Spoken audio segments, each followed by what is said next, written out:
Mélodie, moi, je suis vraiment contente. Merci d'être ici. Tu es de Toulouse. Eh oui, mais merci de m'avoir arrivée invitée. hier. Je suis arrivée hier. Toi, tu fais des soins en énergie. Ouais. Ah, justement, j'en ai besoin. Je suis comme... Donc, en 5 minutes, en 5 secondes, Vas-y donc. pouf, terminé. Wouhou! Hey, ça marche, ton Ah, mais oui, affaire? c'est Non, mais ça. je capote!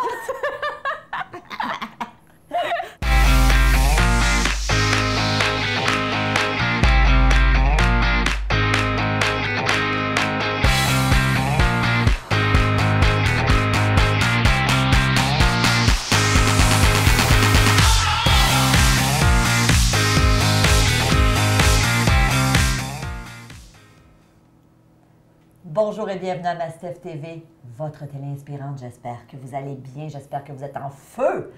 Alors, je me présente, je suis Stéphanie Milo et vous le savez, hein, je me suis donné une mission, c'est de vous inspirer. Et aujourd'hui, je commence en vous posant quelques questions. Avez-vous déjà reçu un soin énergétique? Est-ce que vous savez ce que c'est? Est-ce que vous savez le bienfait que ça pourrait vous faire?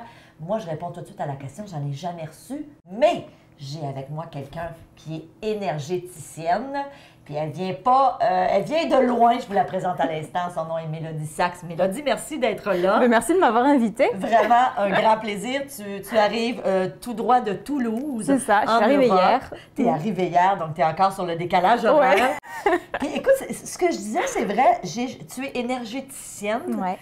J'ai jamais reçu de soins en énergie. Est-ce que tu peux nous dire ce que c'est et comment ça peut nous faire du bien? Alors, on va vraiment agir, c'est comme quand on va chez le médecin, parce qu'on est un petit peu à plat, on a besoin d'un petit remontant, ou on a vraiment une maladie, on a quelque chose qui pose souci.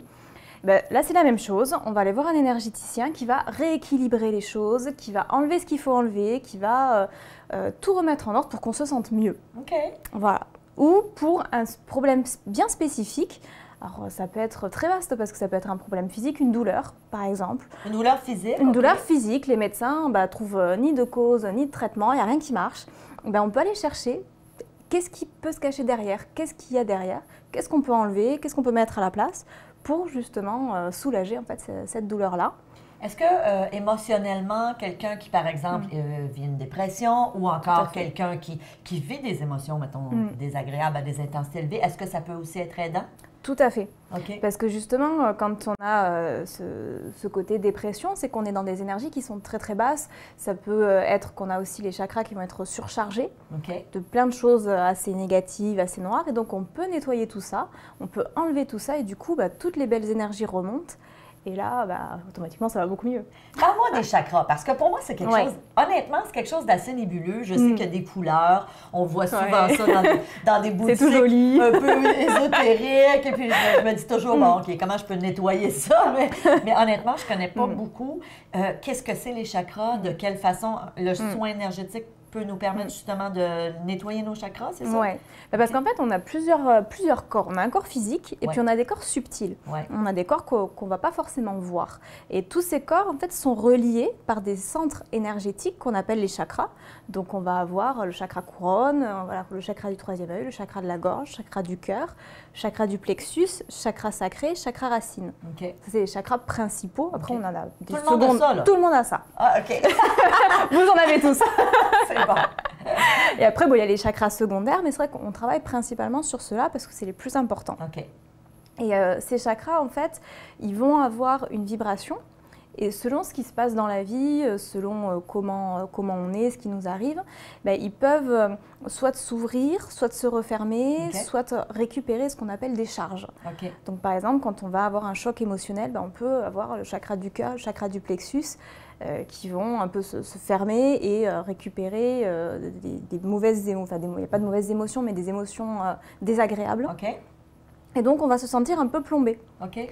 Et donc, ce qu'on peut faire, c'est en visualisation, parce que c'est beaucoup de la visualisation. Okay. C'est pour ça que je te disais tout à l'heure que moi, là, aujourd'hui, je suis au Québec, je peux faire un soin à quelqu'un qui est en France. Il n'y a aucun souci par rapport à ça. Wow. Je n'ai pas besoin d'être présente physiquement. OK. Donc, quand tu dis ces visualisations, c'est que toi, tu fais la visualisation pour aider la personne. C'est ça. La personne n'a même pas besoin, en fait, de savoir que je fais le soin à ce moment-là. OK. Donc, moi, je vais visualiser que je vais enlever tout ce qui a enlevé de son chakra, tout ce qui est noir, tout ce qui n'est pas utile, tout ce qui est les énergies congestionnées. Donc après, c'est assez personnel, chacun a sa façon de visualiser les choses. Donc on peut se voir soit dans le chakra faire un grand ménage, soit aller récupérer les choses et puis les jeter dans le centre de la Terre pour les recycler. On peut imaginer qu'on va ressortir comme une espèce de serpent tout ce qu'il y a dedans et que pareil, on va jeter dans le centre de la Terre. Enfin, chacun sa méthode. Mais c'est toi qui le fais pour la personne? C'est moi qui le fais pour la personne. OK. Et est-ce que quelqu'un qui sort de ton bureau après avoir eu un soin, toi, tu as une formation en... C'est-tu du Reiki?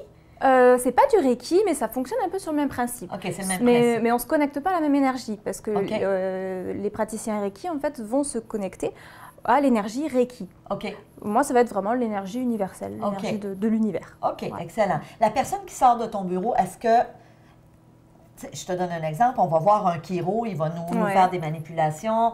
On dit, OK, j'ai moins mal au cou, j'ai moins mal au dos. Est-ce que quand on sort d'un soin en énergie, est-ce qu'on le sent? Ça dépend des gens.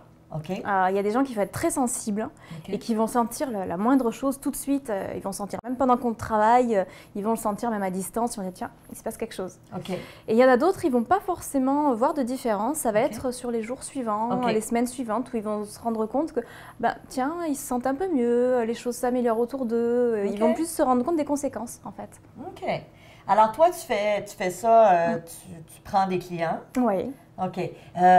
Est-ce que tu fais ça en milieu de travail aussi ou c'est vraiment pour des individus, les gens vont te consulter? Non, moi je le fais vraiment plus en individuel. Après, je ne suis pas fermée du tout à le faire pour les professionnels.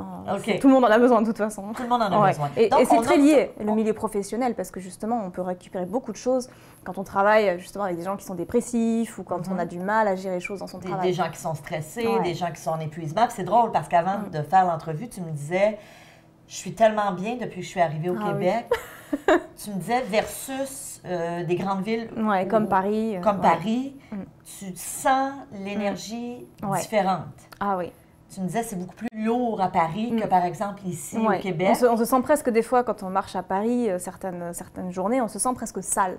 C'est vraiment mais toi, tu le sens parce que c'est ce que je disais à Mélodie. Je dis, comment tu sens ça? Il me semble que moi, j'ai jamais ressenti ça. Mais en même temps, là, la discussion qu'on avait, c'est que tu me disais, oui, mais tu sais, est-ce que ça t'arrive des fois d'être avec des gens négatifs et ensuite de te sentir vidé? Puis ça, je pense qu'on peut tous se reconnaître là-dedans.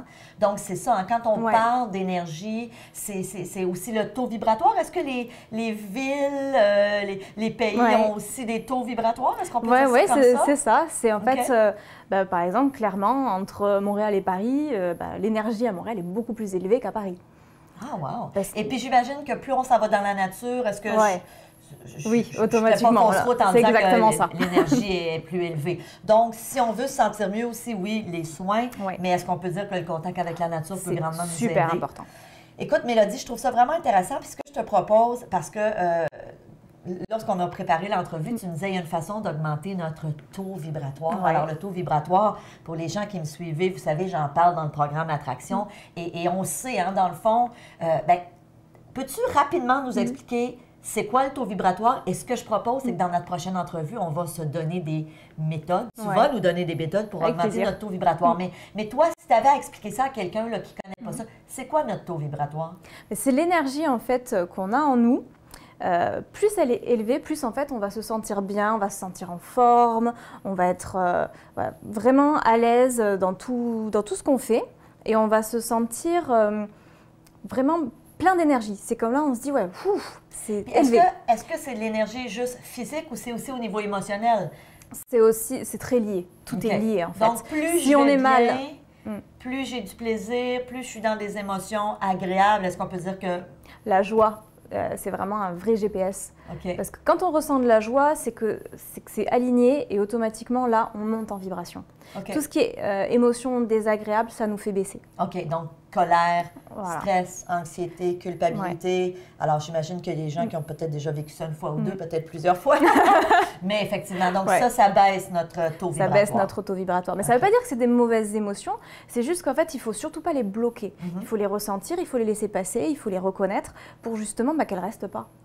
Là où elles posent problème, c'est quand elles restent coincées et que justement, là, elles vont se cristalliser au niveau des chakras et qu'elles baissent à ce moment-là notre taux vibratoire. Ah, puis je suis contente parce que Mélodie, tantôt, me disait, mais toi, tu es dans des hautes vibrations, dans des belles énergies. Je dis oui!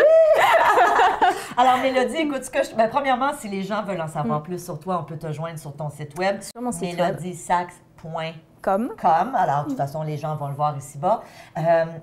Ce que je te propose dans notre prochaine entrevue, donc pour les membres premium, j'ai envie effectivement que tu nous donnes des stratégies pour être capable justement d'élever notre taux vibratoire. On va poursuivre aussi avec les soins énergétiques. Donc, si vous êtes membre premium, allez tout de suite voir l'entrevue dans laquelle justement on va vous donner des stratégies pour aller encore mieux. Et moi, je le dis dans le programme Attraction, plus tu es beau, plus tu arrives à attirer des belles choses dans ta vie. Tu es d'accord avec ça? On va vous donner ces outils-là. Si vous n'êtes pas membre premium, prenez l'information. Je vous le dis, moi, j'ai cette mission de vous inspirer, de vous donner des outils, de faire venir des gens d'un petit peu partout dans la francophonie. Vous en avez la preuve, elle débarque de Toulouse, imaginez!